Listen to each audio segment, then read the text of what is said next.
J'ai le plaisir de faire la programmation avec Gabrielle Savdi pour le Focus Poésie sur Zoom, Poetry Focus on Zoom du Centre des Arts de Stansted. Gabrielle en est le directeur et fondateur.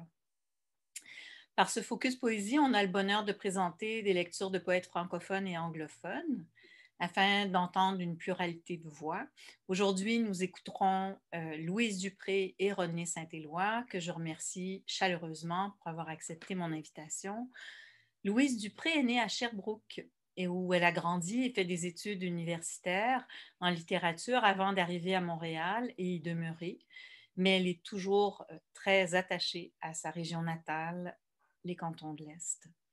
L'un de ses recueils de poésie magnifique et empreint d'une grande humanité, Plus haut que les flammes, a fait l'objet d'un spectacle réalisé et produit par Rhizome, puis d'un film tout autant magnifique portant le même titre, réalisé par Monique Leblanc et présenté cette année au Festival du film sur l'art et au Festival de la littérature.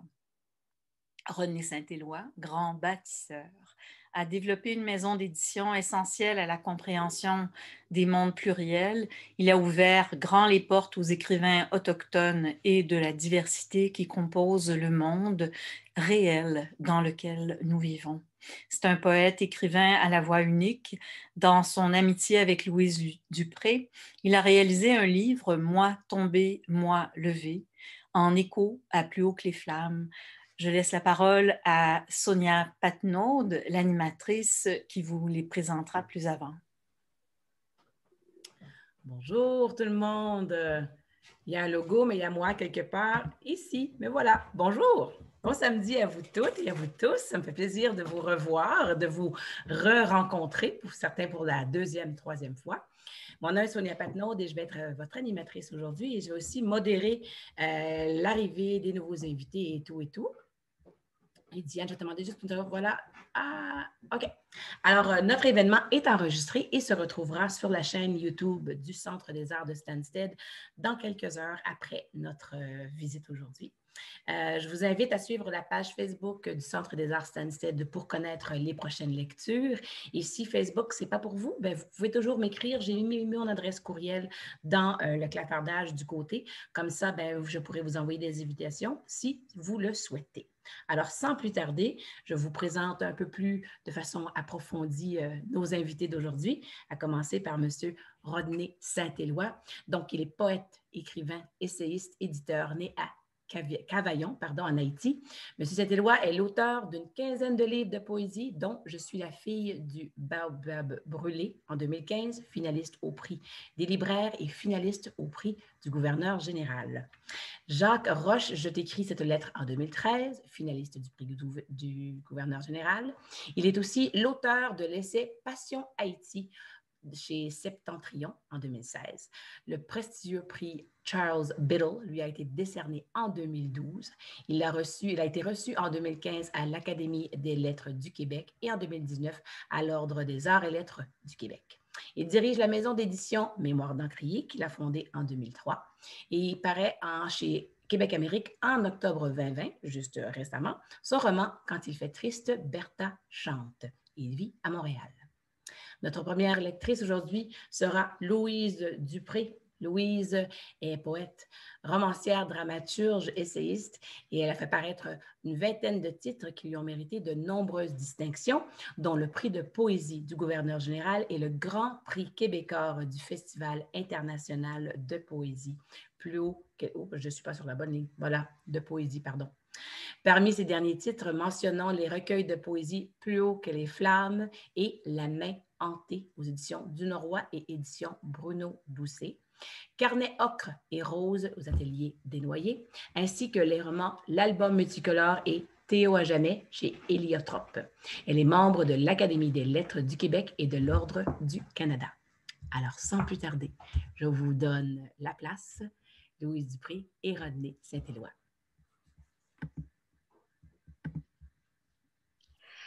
Alors, merci beaucoup, Sonia, de cette belle présentation. Merci au Centre des Arts de Stansted. Diane l'a dit, c'est toujours un plaisir de revenir dans l'esprit, même virtuellement. Alors, je tiens aussi à remercier Diane Régimbal et Gabrielle Savdi de me permettre de faire cette lecture avec mon ami René Saint-Éloi. Alors, je vais commencer en vous lisant un extrait de La main hantée, le recueil que j'ai publié en 2016, et je vais vous lire une partie du recueil qui commence avec un exergue de René Saint-Éloi, justement. Un très bel exergue que je vous cite immédiatement. « La mort m'atteindra au cœur gauche quand j'aurai donné au temps mon sang. » Personne ne t'a jamais appris à dormir adossé à l'abîme, là où le sol laisse entendre des bruits d'ossements. Tu deviendrais alors la sans-papier des cimetières, l'ombre des offenses souterraines qui réclament réparation. Mais tu n'habites plus la magie des contes où les prédateurs finissent comme des chiens épuisés de mordre. Tu habites une généalogie aux ailes brûlées. Tu en sais trop maintenant pour que tes larmes réussissent à effacer ton dégoût. La tentation est grande de préférer les animaux à tes semblables, qui se révèlent chaque jour sous un jour plus impitoyable, alors que tu réclames de la pitié. Comment aimer les primates de ton espèce? Comment trouver le courage de t'aimer, toi, qui ne vaut pas mieux que les autres humains? Tu caresses ton chat sans rien en attendre. Bientôt, il ira ronronner sur d'autres genoux. Et tu lui pardonneras comme tu pardonnes à un bambin, en oubliant qu'il deviendra adulte. Tu veux de toutes tes forces voir à travers tes rêves un arc-en-ciel de compassion. Et quitte à t'aveugler, tu répètes amour. Tu répètes que ton sang ne rougira pas le monde. Tu as maintenant l'âge des promesses à tenir et des tissus doux, comme ces fleurs de coton que tu effleures avec respect de ton ongle, en souvenir des esclaves qui chantaient sous la soif du ciel brûlé. Toi, tu n'as jamais su faire chanter ta voix. Tu es pourtant capable de parler. Et tu répètes amour comme dignité ou exemple. Il te faut des plaies où déposer tes doigts.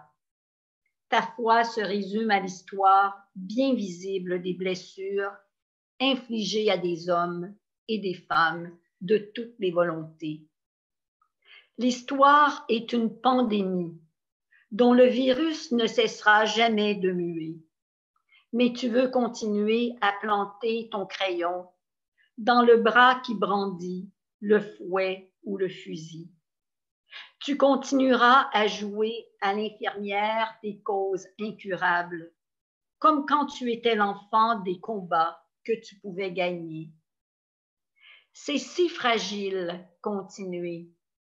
C'est intime comme un journal qu'on noircit en secret, en espérant découvrir sous le silence des mots l'hospitalité qu'il faudrait pour recueillir l'eau des larmes. Tu cherches une place en toi ouverte à la souffrance, des blessures à faire sécher le matin au soleil. Hospitalité, oui, puisque tu consens à t'exiler à la frontière de ta propre vie, ton seul baluchon sur l'épaule. Tu détruis l'orgueil de ton visage pour t'enfoncer très loin en toi, là où tu pourrais peut-être soulager le cri des écorchés qui ne guériront pas. Tu ne guériras pas, toi non plus, tu le sais. Tu ne fais plus confiance aux chirurgies de l'âme. Avec les ans, tu es devenu l'athée de toutes les croyances et tu cherches à vivre sans dogme, comme tu écris sans dogme. Tu n'as aucune réponse à apporter à la détresse seulement ton oreille à prêter, tels ces livres qu'on ne te rendra jamais. Te voilà à l'âge où tu vides tes bibliothèques. Tu acceptes de perdre ce que tu avais mis tant de peine à rapailler. Ton avenir se résume à ce oui tremblant que tu inscris sur le parchemin de ton poignet, afin que ton sang continue tranquille comme une nuit d'oasis quand le ciel est piqué d'étoiles. Et tu peuples ton désert de voix fraternelles qui ne trahiront pas ton espérance. L'amour, dis-tu, est une aumône qu'on t'offre avant que tu tendes la main. Une eau vibrante que tu veux offrir à ton tour à d'autres mendiants assoiffés. C'est sans valeur marchande, l'amour, sans tendance saisonnière, seul un trou où tu vois, à travers ton ombre, une lueur minuscule qui t'indique le chemin.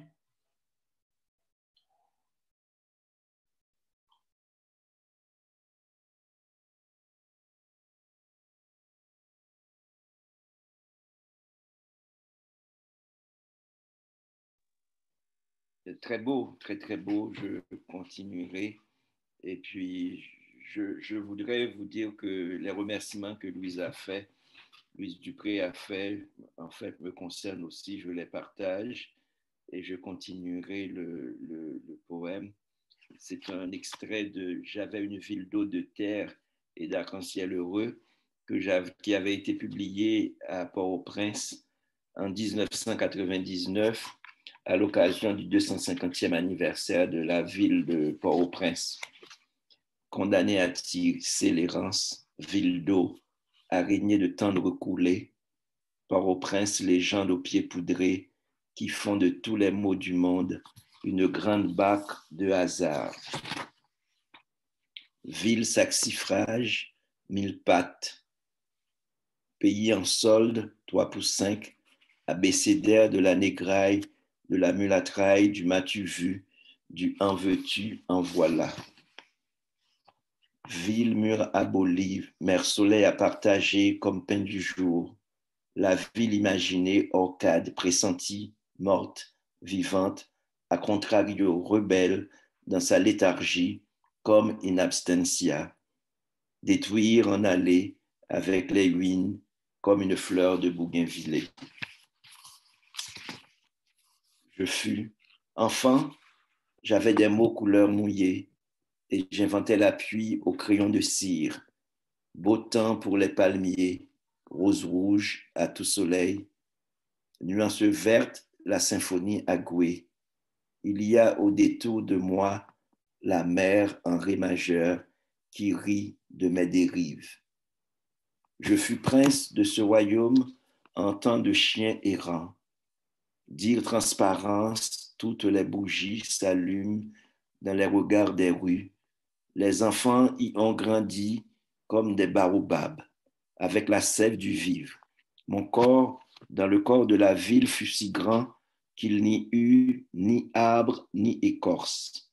Cela seul, dans la nostalgie du demain, nous avons joué la première scène, avec au final le cantique qui chantait le poème d'une ville bâtie de parfums, de menthe, ilan à la Minono.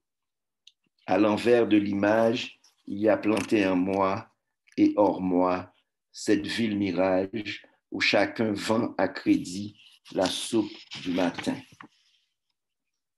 Je ne suis plus l'enfant que je fus et avec moi cette ville en laisse comme un deuil. Perspective trouvée de cerf-volant, me rappeler ce temps-là, tout fut promesse d'amour, d'espoir, terre perdue comme mes cantiques sous un grimoire païen.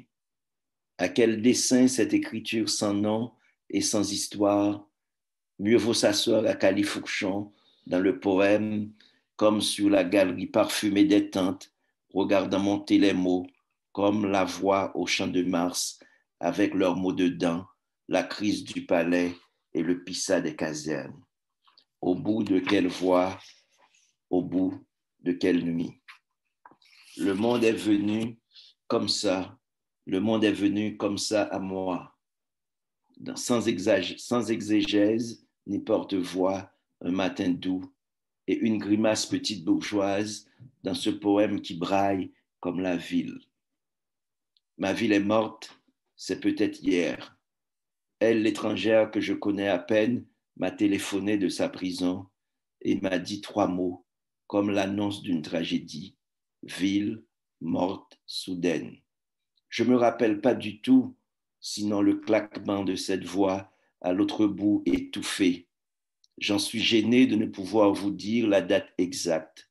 C'était, autant que je me rappelle, un matin des années 50, et ma ville amnésique est morte comme hier, sans histoire, sans échouage, là, au pied d'une mer mourante, dans la grisaille du vent.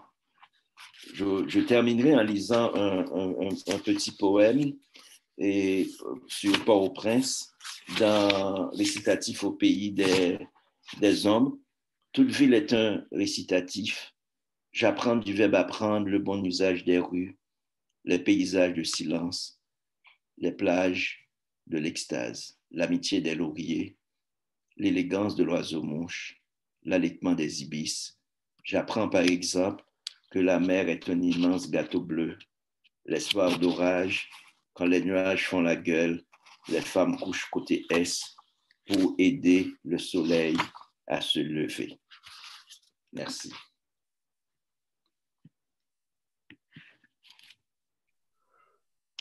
Quel beau poème, n'est-ce pas? Merci.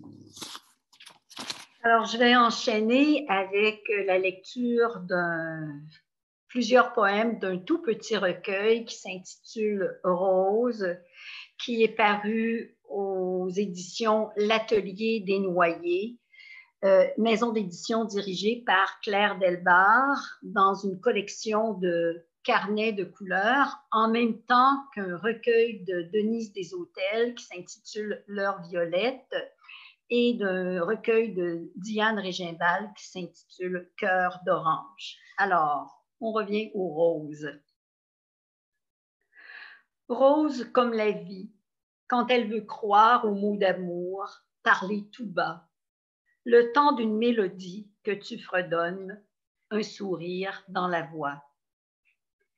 Chanson du cœur qui piaffe dans sa cage. Cheval fou, bonheur fou, capable de rallumer en toi des bougies depuis longtemps éteintes. Rose bonbon, rose crinoline, eau de rose des romans que tu lisais sous les couvertures, à l'âge tendre où tu rêvais de ces nuits, sans repentir ni chagrin. Et tu as commencé à écrire de ta main blessée, l'aube qui tressaille dans ses voiles, juste avant de prendre les nuances de la chair, enfin cicatrisées. Écrire, écrire rose, défier les couleurs de l'enfance, le sang clair des hémorragies, le noir du deuil et les yeux d'un homme que tu n'as pas su garder vivant. L'amour ne peut rien contre le désespoir. Tu l'as très tôt appris, mais tu t'appliques à cultiver la joie malgré les épines qui égratignent le matin. Le rose ne trahit pas la douleur, il l'apprivoise, la rend supportable, et tu peux poursuivre ta route presque sereine en refermant tes premiers tombeaux. Tu dis bisque, framboise, fuchsia, incarnat, saumon, parfois lilas ou presque mauve, mais sans tristesse. Tu cherches la beauté des jardins qui tiennent tête à la réalité.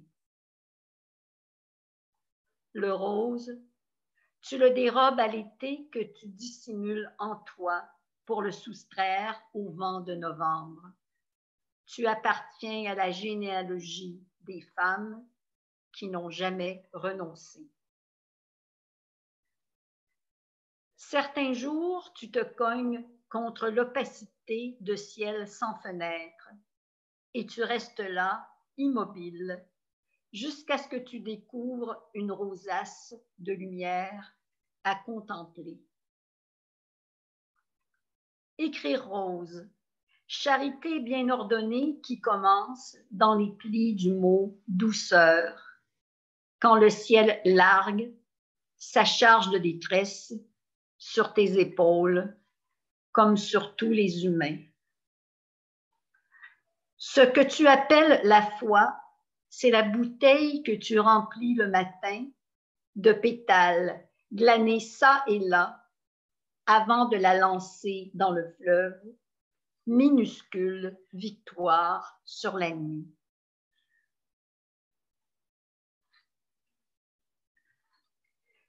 Aujourd'hui, tu le sais, une tache de sang sur la neige finit par pâlir, telle une photo décolorée par le temps qui innocente parfois les visages.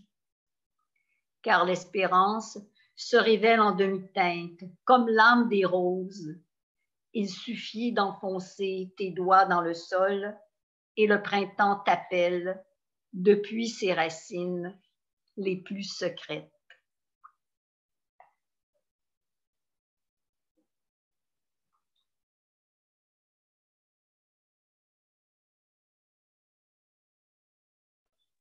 Que c'est beau, un extrait de J'ai un âme dans ma pirogue, publié en 2004. J'ai un âme dans ma pirogue. Je voulais un extrait du prologue. Faut-il songer au voyage, aller vers le nord, nord perdu ou retrouvé, un aller simple, puisque aller c'est toujours simple, toujours plus loin, bien plus loin que les pieds. Léger comme un papillon, une plante aérienne. Aller, c'est aussi le passé, plus simple que la clarté du jour. Je m'en allais un matin de juillet, un matin d'exil et de solitude, et je tins par la main un geste d'amour, le dernier refuge que l'homme forgea. Pourquoi écrire ce poème, ce dit testamentaire? Peut-être pour revisiter les bris-îles, célébrer la vie, ses excès, sa musique, marquer les périmètres de sang et de deuil, interpeller les dieux, les rues de l'enfance, traverser les clôtures du village, écrire la vie et la ville qui perce sous les brumes du soir, se rappeler que tout serait un chant si on le voulait, si les mots et les phrases avaient la conviction d'un quelconque bonheur. J'aimerais aussi vous lire les exègues. Il y a un exègue d'Aoish. Messieurs les prophètes, ne demandez pas leur nom aux arbres, ne demandez pas aux vallées leur génitrice. Le glaive de lumière se détache de mon front et de mes mains jaillit l'eau du fleuve. Tous les cœurs d'hommes sont ma nationalité. Voilà, je vous laisse mon passeport. Un petit mot d'avertige autour de cette pierre ou de ces haillons d'ombre que l'on dit bon à rien. La chaîne mugissante reste en veilleuse et là-bas sont les hommes plus puants que la charogne. Il y a toujours quelque chose à défendre. Il y a toujours quelque chose à défendre, la vertige. Ta danse, la danse sous la mer et le chant partagé, un grand soupçon bleu dans tes yeux noirs. Au réveil, la nuit et l'aurore se rassemblent sous la fenêtre. Nos rires, t'en souviens-tu, étaient un poème de clarté offert à la nuit. Ô nuit secrète, où les mains partaient comme des bacs sur les océans insensés. Corps et fruits, terre et lune, nous avons traversé les collines d'ombre et découvert, sans question ni réponse, que l'amour avait en cette nuit plus de ciel que d'étoiles. Mots chers unis dans la blessure, voix corps bâillotés. Le désir nous a surpris avec nos testaments et nos cœurs qui saignent, et cette chanson qui rappelle l'horizon des malheurs et les sermons et les odeurs et les regrets mille fois redits demain et demain qui recommence l'éternité. La braise qui se consume entre feu et eau, ce fut la première fois. Et légende, l'anecdote qui porte l'écho du bonheur. La ville mûre inondée a regardé nos silences. Nous avons posé nos mains sur les lauriers, ombragé nos baisers pour donner à la ville un semblant de ville. Dans nos paumes, les mystères de la forêt, dans nos jeux, les serments des arbres, dans nos voix, la furie des vents. Je ne savais pas les mots pour dire la saison. J'ai simplement lâché des cerfs-volants qui portent la couleur de tes robes. Les enfants sautillaient, t'en souviens-tu? Le feu dans tes cheveux allumait soudain les terres lointaines. Et je suis venu vers toi conter l'histoire des passions simples. Nous avons compté un à un les fusils, nos poèmes chiens de faïence ont bercé les rizières. La révolution a germé l'espoir des jardins qui de nous signera le deuil des palmiers. Livre ouvert sur le désir des mers qui de nous ouvrira la porte au soleil. Le jour amarré au bras des bourrasques poussait l'arbre d'enfer à la rue des miracles. L'histoire avait la soif coagulée des foules. L'histoire préservait le pacte des lendemains. Ils sont venus, les mandarins de la mort. Ils ont volé le feu des contes du soir. Ils ont violé les papillons et les rêves des enfants. Le son de choses en temps de révolte, la foule, le palais, l'assommoir, toujours ce puits avide de sang. Le pouvoir à les mains insensées, la terre nourrit l'hystérie des hommes, les arbres filent la chimère des rues, les canons sont les cahiers d'écoliers. Il fait un temps gris de trop de honte, un temps quadrillé de sang. Il fait un temps idiot, il fait un temps idiot. Je reviens à la mer comme à la terre, comme l'amitié des lilas, comme qu'importe, le hasard calfeutrant, la digue des siècles. J'apprivoise en tes bras l'éternité de tous les bleus, et ciel et mer en moi debout semé. Enfant perdu dans la foulée des hommes, chèvre rebelle au troupeau, rebelle à moi-même dans ce jardin d'oraison, de menthe, de cannelle, de parfum, de romarin. Je revendique la sorcière qui m'enfanta une nuit mauve. Je revendique la libation qui fit de moi l'orage des ciels d'octobre. S'il y a un homme, c'est ma main libre qui rencontre le monde. S'il y a une route, c'est mon cœur, c'est mon corps aveugle qui cherche sa mémoire. Merci.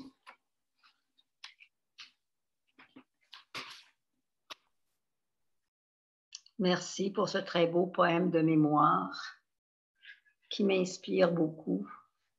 Alors, je vais passer à un autre recueil qui s'intitule « Tout près », un recueil auquel je tiens beaucoup. Il y a des recueils comme ça, il y a des livres dans notre parcours qu'on a à cœur, en tout cas qui nous sont chers, et pour moi, Tout près en est un. Alors, je vais vous lire l'exergue de Stig Dagerman au début du recueil.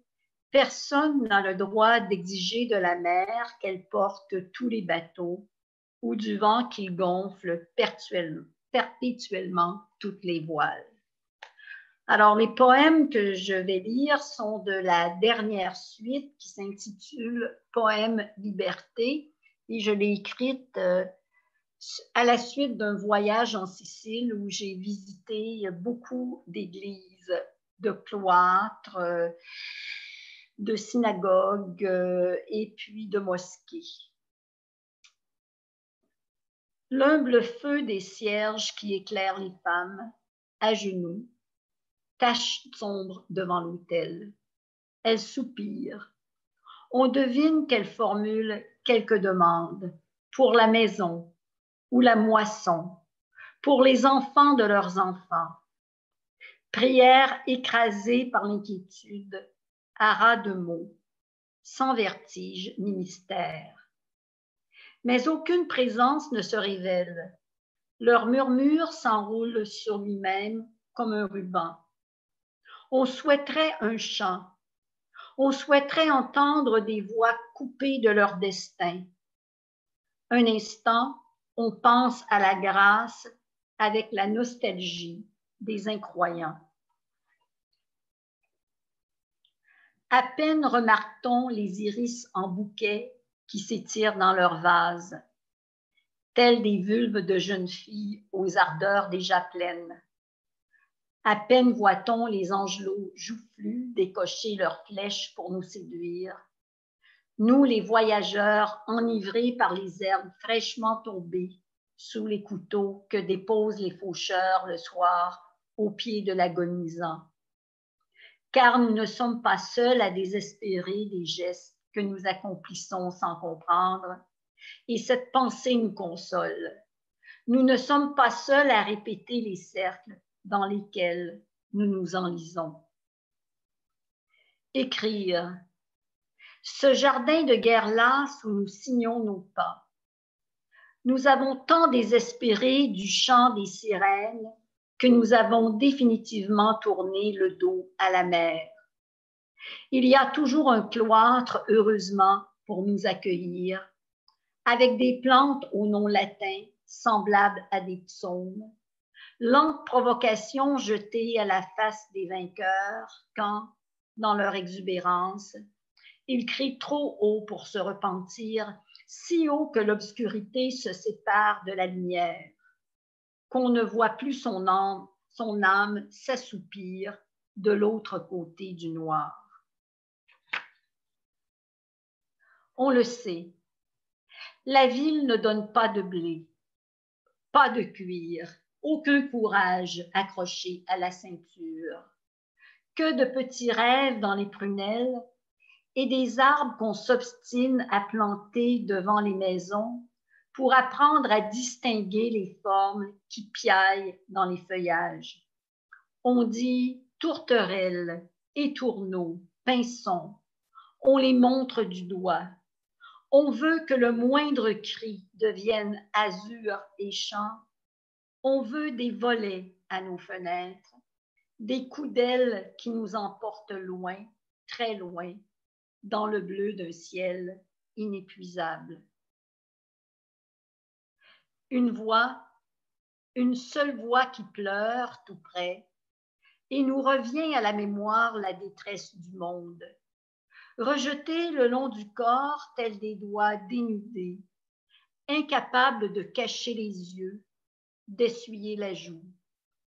Nuit immense jetée sur nos épaules à nous, incroyants, qui avons pourtant appris il y a longtemps à répondre à l'appel.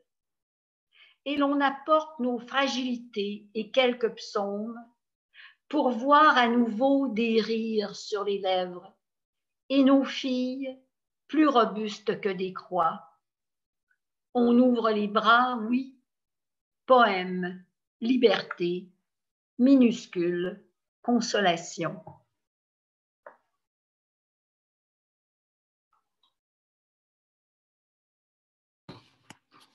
Merci, quel beau poème. Et moi, je vais vous lire « Je suis la fille du baobab brûlé », un extrait. Je lirai en fait un exergue d'une poète syrienne, Daïed Haddad, qui est disparue. Et elle est disparue et les poèmes aussi. Elle est morte très jeune. Elle a été assassinée, je crois, très jeune. Et puis, les poèmes aussi ont été assassinés puisqu'on ne retrouve plus ces poèmes. Et Daïed nous dit « Je suis celle qui porte les fleurs à sa tombe. Je suis la fille de Satan, je suis la fille de cette nuit ensorcelée, la fille de ma conscience. Mon ami, c'est moi-même. Je suis plus ancienne que les gens. Je suis le vin de mes veines. Je suis celle qui porte les fleurs à sa tombe et elle pleure de la dureté du poème. Au-dessus de ma vie se construisent les palais. Ils se complaisent dans mon sang. Et les anémones sont les sœurs du bien-être. De mon chant sont arrachés nos exils. » Daïed Haddad. Je cherche ces poèmes, je n'arrive pas à trouver. Tous les amis syriens qui m'aident n'arrivent pas à trouver. Donc, je suis la fille du baobab brûlé. Ceci est mon nom d'aube. Je ne suis ni Marie, ni Altagrace. Je n'aime pas le destin des vierges, ni leur visage gravé dans le bois de tilleul. Elle murmure de sa voix claire. Je suis la fille du baobab brûlé. J'ai rendez-vous avec le soleil. Je suis la fille du baobab qu'une étoile insoumise a enfanté sur une terre d'épices. Je n'ai pas d'identité certifiée. Je ne suis pas l'étrangère. Je ne suis pas l'ennemi. Les pays me divisent en 7 nations. Je ne sais rien de mon visage. Les miroirs ne se retournent pas sur mon passage. Je suis la fille du baobab brûlé. J'envisage toutes choses simples, la leçon de l'évidence, les rituels du quotidien, l'histoire des vaincus. Les mauvaises langues m'accusent de coucher avec mes ombres. Le juge me conduira au bagne quand je me déclarerai la corde à linge des pendus, des veufs, des désespérés. Ma danse vous semble-t-elle anarchique? Et en quelle saison pousse la fleur de l'intrépidité? Quelle est la rivière qui me conta l'automne, l'histoire de mes ancêtres? C'est l'hiver, et l'hiver j'écris de la main gauche, là où naissent les étoiles. L'oxygène souffle les voiles du poème, réduit la distance entre mes fantômes. Je me rassemble pour me ressembler. Je raconte ma vie au hasard des trottoirs et les terres d'ébène aux chalands d'Abyssinie. J'écris de la main gauche pour que l'orage engrosse les mots, pour que les esprits lavent ma tête, ces voix en moi battent leur tambour. Je suis la fille du baobab brûlé. Je suis la somme des soleils que j'ai trahis. Cette chanson ne me quitte jamais. Je suis parti un matin chagrin, sans la promesse du baobab, abandonnant mes îles à punaises et mes chiens galeux. J'ai un pacte avec l'exil. Je suis la fille du baobab brûlé. Je suis ce ciel en décomposition, tombé au fond des puits, entre la mémoire de l'enfant et le cri de la parturiente. Les eaux du destin rompent. D'un point à l'autre de la terre, les papillons sillonnent les mystères. La géographie boite, la géographie déborde. Je m'appelle Cataclysme, je m'appelle Cataplasme. La chienne qui aboie entre les jambes du poème, c'est moi. Le corbeau qui baisse vers vos plaies, c'est encore moi. L'horreur, ma face contemporaine, rien que cette béance. La guerre rumine la guerre. Ils nous ont appris à dévorer le ciel, les nuages et les étoiles, jusqu'au mot horizon. Je suis la fille du baobab brûlé. Une étoile refait l'histoire de mon double. Je n'appartiens pas à mes élans cannibales. Je demande aux ombres de patienter. Je demande à la pluie l'itinéraire de la folie. Je ne suis pas la fille des mers tranquilles. Je ne suis pas l'épave échouée sur le sable. Je ne suis pas la déesse Erzulie aux yeux rouges, patronne des femmes noyées dans les larmes. Une mort grandiloquente sonne à la porte. Je récuse les promesses, les routes, les pactes. Je déclarais la bienveillance du printemps et le mouchoir de la tendresse. Pardonnez ce passé simple dont le ventre allume les arcs-en-ciel. Je suis le feu qui brûle les testaments. Mon corps sauvage m'attend quelque part. Or, je ne suis invité. Ou je ne suis invité. Je fais vœu d'être fidèle au vent contraire. Merci. Quel souffle, Rodney. C'est un grand poème. Alors, je vais terminer ma lecture en vous lisant quelques poèmes tirés de 10 exercices de joie, texte qui vient de paraître dans le numéro Joie d'Estuaire. Et pour l'anecdote, c'est une commande qui nous a été faite juste avant la pandémie. Donc, tous les poètes ont écrit leurs textes sur la joie durant la pandémie. Alors, 1. Comment accueillir le jour naissant? Avoir confiance en ses largesses.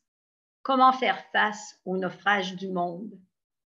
À peine si tu te rappelles tes premiers contes, les belles endormies des mariages heureux, la vie au long cours qui finissait par effacer les misères. Tu as bientôt troqué tes livres d'enfants contre l'intuition du poème. Tu as vu le noir décourager la lumière et les pleurs couler sur la folie des mots. Tu as vu derrière ta myopie et tes rêves se sont écroulés comme des châteaux de cartes.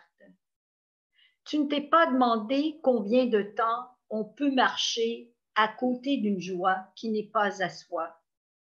Tu t'es simplement levé et tu as avancé, comme s'il suffisait de mettre un pied devant l'autre pour décourager la détresse.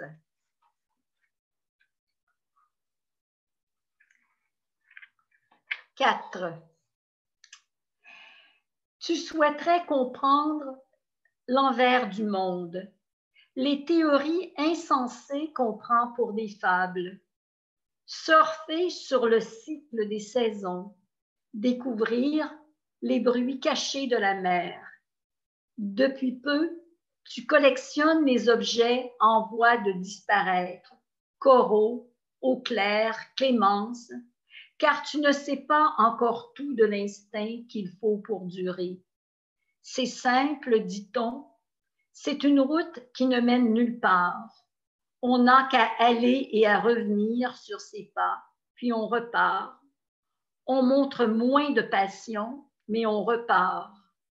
On fait semblant de connaître un abri où se réfugier. Tu penses à la joie comme à une politesse. 6. Tu passes sans cesse de la joie à la peine, tu l'admets. Ça dépend des jours, des images, des nuances plus ou moins claires du temps. Ça oscille, ça s'entrechoque, ça combat.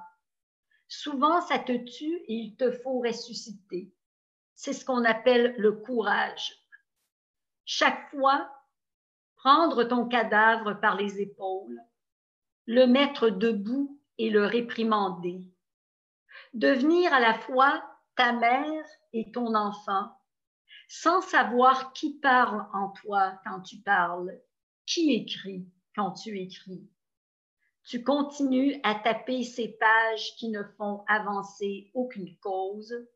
Tu continues à te maintenir la tête hors de l'eau quotidienne. Tu t'inscris dans l'humanité qui résiste sans hurler. 9. Et tu te mets à fredonner, la voix nue comme une blancheur au réveil. Tu ignores d'où ça te vient, de quel souvenir, de quelle colombe au plumage embrasé. Ça t'arrive sans que tu ne t'y attendes, ça t'arrache à la nuit fantôme, ça te transporte par-delà la mort et tu survis à la douleur. Tu te découvres phénix, aigle rouge, animal forte de ton ultime ardeur.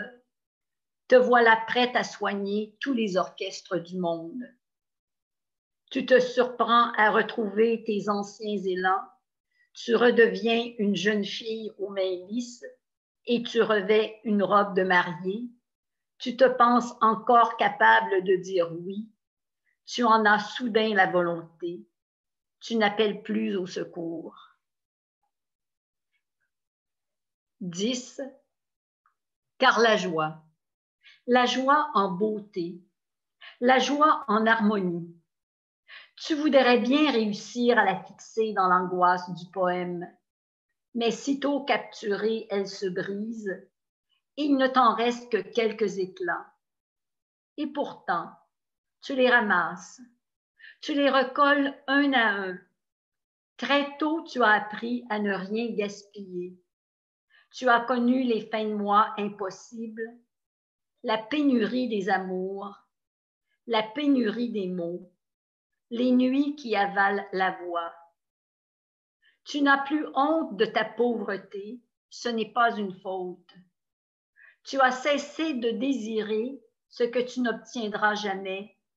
Il y a encore tant de choses minuscules à sauver, dis-tu, tant d'angles morts à nommer avant de les rendre à leur oubli. Tu en fais ton dernier exercice.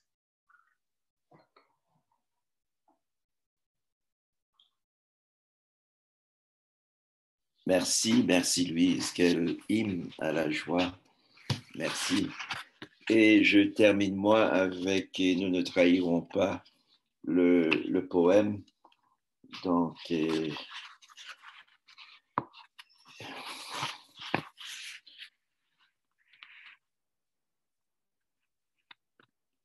je ne suis pas un guerrier, la guerre n'est pas mon métier.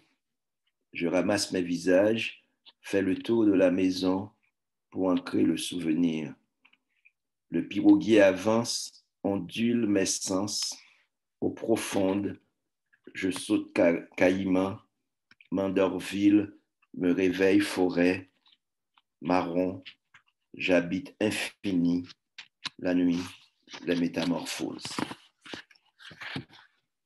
Je lâche mes paquebots dans le lac d'argent, faire blanchir des lendemains, tout est à voir, tout est à sentir, royaume ébène, mon ventre palpe midi, pyromane, j'ai un cœur, du pain, du sel, de l'eau à partager.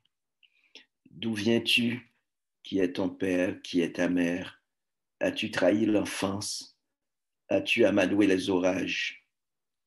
L'offrande soulève l'océan, abysse, je pressens les tourbillons, fruits rouges le désert, je crache eau-de-vie mes fétiches, je vends à crédit le poème aux esprits. Mes mains renoncent à être mains, mes pieds trépignent à être pieds, îles parallèles à même les saccades des chevaux, je migre continent, peuple d'ombre, je cavale écume entre les bourrasques. Je touche la tendresse des aubes pour abroger la faim. Fond de cale, je me réveille, fer de lys, mémoire délayée, oreilles tronçonnées, je chante la complainte des rameurs, Haute-Guinée, Zimbabwe, Zambie. Je nomme les terres, musique assassine, la note se meut dans la gorge. Je remets à plus tard l'inventaire, l'oubli taille la rainure des vagues, la comptabilité s'appellera désir. Tu survivras, tristesse des puits, au mur de la douleur. Tu survivras, détresse des alouettes, au chaos de la mémoire. Tu opposeras les vulnérabilités essentielles. Tu deviendras source. Je n'ai pas de réponse, je n'ai pas de miroir. Vaincu à la brunante, j'exhibe mon squelette. Si j'étais une hypothèse, j'admettrais la parole liquide. Si j'étais larve, je me soumettrais au vertige des eaux. La parenthèse m'exclut. J'admets la syntaxe débroyée. J'engage la phrase à l'horizon des lilas. Je suis un être humain. Je m'appelle volcan. Signe les tumultes limpides. Fenêtre sur bleu, tilleul de la cour, colline contre colline, je marche, brindille, forêt boréale. Je compte mortel parmi les mortels. Je dis humain au carnaval des ombres. Visage contre visage, ni moins triste, ni moins idiot qu'un autre. La joie aux poumons, la colère aux viscères. Le soleil bat le tambour dans ma tête, d'où mon rire extravagant. Je m'appelle Saint-Éloi et vous demande de pardonner mon empressement à faire votre connaissance, à vous encombrer de mon nom d'emprunt. J'ai rendez-vous avec l'histoire. Merci. Merci, Louise. Merci à vous toutes et tous. Oui. Merci, Rodney, aussi. Merci à tout le monde, tous les auditeurs et auditrices. Merci à vous, vraiment. Très, très bon. Très bon. Moi aussi, je vous remercie. C'était une heure absolument fantastique, délicieuse à tout niveau. J'invite M. Gabriel Savdy à vous dire quelques mots. Chaleureux, merci Louise, et également à vous, Rodney. C'était un grand plaisir de vous avoir participé avec vos poèmes, de vos beaux poèmes tellement émouvants dans la série de poèmes des Centres de Stansted. C'était vraiment un événement très spécial. Alors, on a deux événements qui nous restent avant les vacances. We have one that's coming up on December the 5th, so that's in a week. It's going to be the performance artist, well-known, and poetry and voice star, Fortner Anderson. He's a well-known figure in that domain. And then we have with Eric Webster, who's been involved in so many poetry initiatives. And I've had the pleasure of reading with him in Waterlines of the anthology of Angela Loic last year. And we have also a very, very interesting reading after that, December 12th, so that's another week too. And that's Katja Grubuzik and Nadine Letef. So thank you so much. It's great, good to see you all, and continue coming on to this event. It's building up momentum, and I'm very happy to see it. And je vous souhaite une bonne semaine. À la prochaine. Au revoir. Au revoir.